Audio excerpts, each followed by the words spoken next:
Chapter का नाम क्या है? फेडरलिज्म। क्या नाम है चैप्टर का?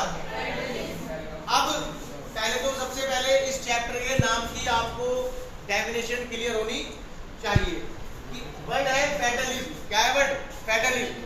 आप इससे पहले भी चैप्टर पढ़ के आए हो पावर शेयरिंग। क्या पढ़ के आए हो चैप्टर? Power sharing. अब पावर शेयरिंग से मिलता जुलता ही वर्ड बन रहा है फेडरलिज्म। ठीक, अब इसकी परिभाषा क्या है, डेफिनेशन क्या है, भैया सुन लो। Federalism is a system of governance in which power is divided between a central authority and a various constituent units of the country। क्या कह रहे हैं जी? जैसे आपने पावर शेयरिंग में पढ़ा था different forms of power sharing, पढ़ा था? अरे पढ़ा था सबने? Yes sir.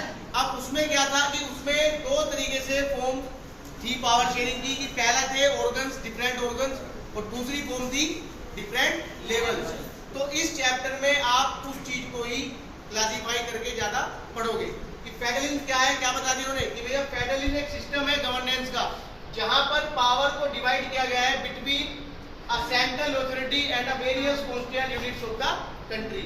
सेंट्रल ने पावर को डिवाइड कर दिया है अलग अलग वेरियस कॉन्स्टिट्यूएंट यूनिट में।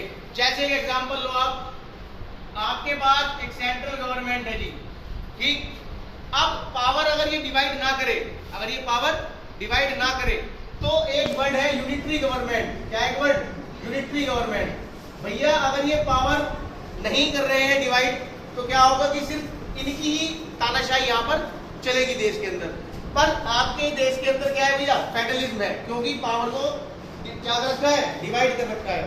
तो जैसे कि पावर है भैया सेंट्रल के पास से कहाँ चली गई? अलग अलग, अरे अलग अलग कहाँ चली गई?